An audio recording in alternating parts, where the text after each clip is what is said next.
لفظ محمد زبان پر تو رحمت برسنے لگتی ہے سب کے مکان پر، اور یہ سوچ کر بنا ہوں ثنا خوان مصطفیٰ، یہ سوچ کر بنا ہوں ثنا خوان مصطفیٰ، اس کا اثر پڑے گا میرے خاندان پر۔ کی محمد سے وفا تو نے تو ہم تیرے ہیں، یہ جہاں چیز کیا لوہو قلم تیرے ہیں۔ معزز سامعین کرام، میں نے جو قرآن مقدس کی جو آیت کریمہ پڑھنے کا شرف حاصل کیا، اللہ رب العزت قرآن مجید میں ارشاد فرماتا ہے، غور سے سنیے گا۔ اللہ تبارک و تعالیٰ قرآن مجید میں ارشاد فرماتا ہے، قُلْ إِنْ كَانَ آبَاؤُكُمْ وَأَبْنَاؤُكُمْ وَإِخْوَانُكُمْ وَأَزْوَاجُكُمْ وَعَشِيرَتُكُمْ۔ اللہ تبارک و تعالیٰ اپنے محبوب کے طرف مخاطب ہوتا ہے، اپنے محبوب سے کہتا ہے، اے میرے محبوب، آپ لوگوں میں اعلان فرما دو، تمہارے باپ ہو، تمہاری ماں ہو، تمہاری اولادیں ہو، تمہارے زمین جائیداد ہو، تمہارے بنگلے ہو، اللہ تبارک و تعالیٰ اس آیت مقدسہ میں 8 چیزوں کا ذکر فرماتا ہے۔ بولو طرف کے سبحان اللہ، کتنے چیز کا ذکر فرماتا ہے؟ 8 چیزوں کا ذکر فرماتا ہے۔ اپنے محبوب سے کہتا ہے، اے میرے محبوب، آپ لوگوں سے اعلان فرما دو کہ اے لوگوں سنو سنو، ان 8 چیز میں سے باپ ہو یا ماں ہو، بیوی ہو یا بچے ہو، زمین ہو یا جائیداد ہو، بنگلے ہو، ان 8 چیزوں کا ذکر فرماتا ہے، اور کہتا ہے ان 8 چیزوں میں سے کوئی بھی چیز اللہ اور اللہ کے رسول کے سامنے اگر سب سے زیادہ پیاری ہو تو تم عذاب کا منتظر ہو، عذاب کے لائق ہو۔ مگر میں آپ سے پوچھنا چاہتا ہوں، آپ کے ذہن میں یہ سوال اٹھے گا،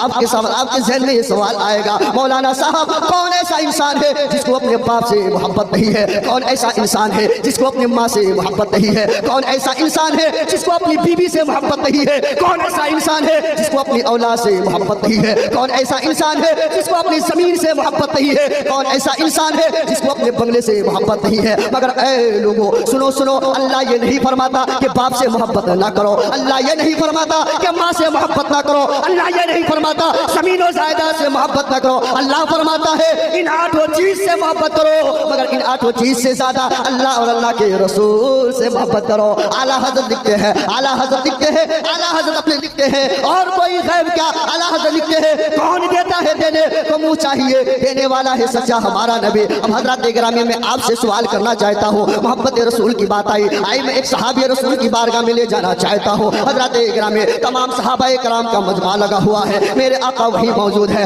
حضرت عمر ابن خطاب کی آمد ہوتی ہے۔ بولو طرف کے سبحان اللہ، بولو طرف کے سبحان اللہ۔ کہنے کا مقصد یہ ہے، یہ حدیث سنو اور اپنے ایمان کو تازہ کر لو۔ عمر ابن خطاب آ گئے، میرے آقا ارشاد فرماتے ہیں، کہتے ہیں اے عمر ادھر آؤ۔ عمر کو بلایا، میں آپ سے پوچھ لوں، آپ سے پوچھ لو صاحب ذرا ادھر آئے، اللہ نے آپ کو دنیا میں کیوں بھیجا ہے؟ اللہ نے آپ کو دنیا میں پیدا کیوں فرمایا ہے؟ تو آپ کا جواب یہی ہوگا، وما خلقت الجن والانس الا لیعبدون، کہ اللہ نے انس کو اور جن کو صرف اللہ کی عبادت کے لیے پیدا فرمایا۔ مگر حضرات گرامی صحابہ کرام کا مجمع لگا ہوا ہے، تمام صحابہ بیٹھے ہوئے ہیں، میرے آقا حضرت عمر کو بلاتے ہیں، بولے طرف کے سبحان اللہ، حضرت عمر کو بلاتے ہیں، اور بلانے کے بعد میرے آقا ارشاد فرماتے ہیں، اے عمر سنو سنو، بتاؤ تمہارا حال کیا ہوگا، بتاؤ اس وقت تمہاری کیفیت کیا ہوگی؟ کہا یا رسول اللہ تب میری کیفیت کیا ہوگی؟ حضرت میرے آقا ارشاد فرماتے ہیں، جب تمہارا انتقال ہو جائے گا، جب اس دنیا سے تم چلے جاؤ گے، تمہارا کیفیت کیا ہوگا، تمہاری حالت کیا ہوگی؟ تو حضرت گرامی عمر ابن خطاب فرماتے ہیں، یا رسول اللہ یا حبیب اللہ، سب سے پہلے ہمیں اس بات کی گواہی دی جائے، سب سے پہلے اس بات کو ہمیں بتایا جائے، یا رسول اللہ یا حبیب اللہ، ہم دنیا میں جس سے محبت کرتے ہیں، ہم دنیا میں جس سے پیار کرتے ہیں، یا رسول اللہ کیا اس کی محبت مجھے کام آ جائے؟ کرو، کیونکہ حضرت گرامی میرے آقا ارشاد فرماتے ہیں، جو بندہ دنیا میں جس سے محبت کرے گا اس کی محبت قبر میں بھی سلامت رہے گی اور حشر میں بھی سلامت رہے گی۔ دونوں ہاتھوں کو ہواؤں میں لہرا کر کے نعرہ تکبیر، نعرہ رسالت ہند کانفرنس۔ ایک ضروری اعلان سے بات کر لیں، میں مولانا عبدالسلام صاحب سے گزارش کروں گا کہ وقت کو دیکھتے ہوئے جو خصوصی ناظم ہے ان کو اور جو خصوصی شاعر ہیں اگر کھانا سے فارغ ہو چکے ہیں تو اسٹیج پہ بیٹھ دیں۔ معزز سامعین کرام، کہنے کا مقصد یہ ہے، میرے آقا فرماتے ہیں جو انسان دنیا میں جس سے محبت کرے گا، اگر آپ باپ سے محبت کرتے ہیں تو باپ کی محبت آپ کو میدان محشر میں کام آ جائے گی، بیوی سے محبت کرتے ہیں بیوی سے بھی بیوی کی محبت بھی کام آئے گی، مگر یاد رکھو جو انسان رسول سے محبت کرتا ہے وہ دنیا میں بھی کامیاب ہو جاتا ہے اور آخرت میں بھی کامیاب ہو جاتا ہے۔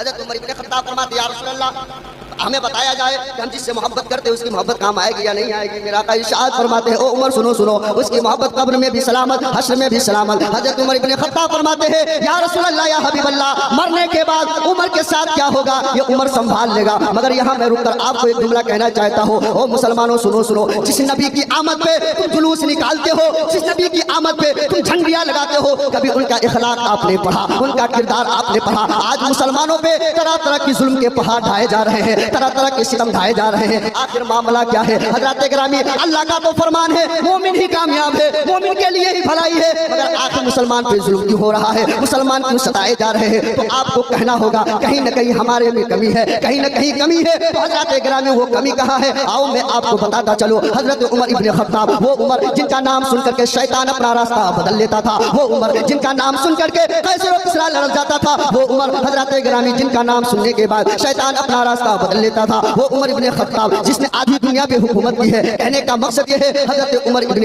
ابن خطاب حضرت عمر ابن عاص کو بھیجا اور بھیجنے کے بعد کہا کہ ہے نا علاقہ مصر فتح کرنا ہے۔ اب تمامی حضرات علاقہ مصر فتح کرنے کے لیے نکل گئے۔ کہنے کا مقصد یہ ہے علاقہ مصر جب فتح کرنے کے لیے گئے تو جواب میں عمر ابن عاص لکھتے ہیں، عمر ابن خطاب میں نے علاقے کا علاقہ فتح کر لیا، علاقے کا علاقہ فتح کر لیا، مگر علاقہ مصر مجھ سے فتح نہ ہو پا رہا ہے، آخر وجہ کیا ہے؟ تو عمر ابن خطاب فرماتے ہیں لگتا ہے تم سے کوئی آقا کی سنت چھوٹ رہی ہے۔ حضرت گرامی حضرت عمر ابن خطاب یہ نہیں لکھتے ہیں لگتا ہے کہ تمہارے پاس تلوار اور بچھی کم پڑ گئے، یہ نہیں جواب میں لکھا، بلکہ یہ لکھتے ہیں لگتا ہے کہ تم سے کوئی آقا کی سنت چھوٹ رہی ہے۔ اب تمام صحابہ کرام، تمام مجاہدین اسلام صف لگا کر بیٹھ گئے۔ بیٹھنے کے بعد کوئی اپنے امامہ کو دیکھ رہا ہے، کوئی اپنے کرتے کو دیکھ رہا ہے، کوئی اپنے پاجامہ کو دیکھ رہا ہے، کوئی اپنی نمازوں کو دیکھ رہا ہے۔ دیکھنے کے بعد وہ ایک سوال ہو کر بولتے ہیں، اے عمر ابن خطاب، مجھ سے کوئی سنت نہیں چھوٹی ہے، بلکہ جنگ کی مصروفیت کی وجہ سے ہم لوگوں نے مسواک کرنا چھوڑ دیا ہے۔ اب میں یہاں کر کہنا چاہتا ہوں وہ صحابہ جو ایک سنت کو چھوڑ دے تو جنگ میں کامیابی نہ ملے۔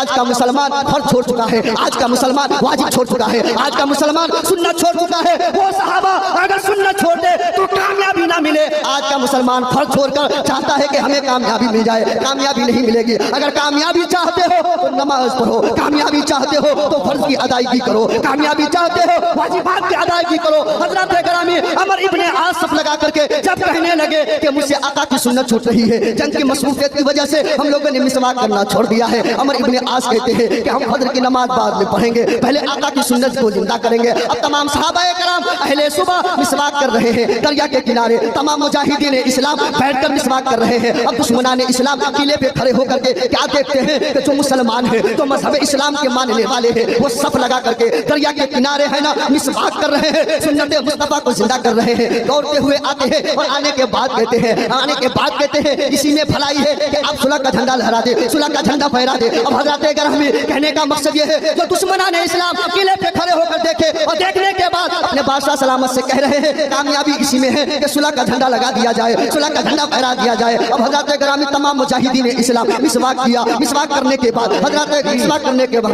رسالت علماء تو حضرات گرامی کہنے کا مقصد یہ کہ تمام مجاہدین اسلام مسواک کیے تو ایک سنت کو زندہ کیے۔ نماز فجر پڑھنے کے بعد جیسے ہی سلام کرا تو کیا دیکھ رہے ہیں کہ جو دشمنان اسلام کا صلح کا جھنڈا لہرا دیا، بولے تو سبحان اللہ۔ تو کہنے کا مقصد یہ ہے ہمیں کہیں نہ کہیں کمی ہے، ہم نے سنت مصطفیٰ کو چھوڑا ہے، تب جا کر کے یہ ظالم ہمارے اوپر ظلم کر رہے ہیں، ظلم ڈھا رہے ہیں۔ جس دن ہم نے آقا کی سنت کو اپنا لیا، اخلاق و کردار کو اپنا لیا، کسی شاعر نے کہا تھا طریق مصطفیٰ کو چھوڑنا ہے وجہ بربادی، اسی سے قوم دنیا میں ہوئی بے اقتدار اپنی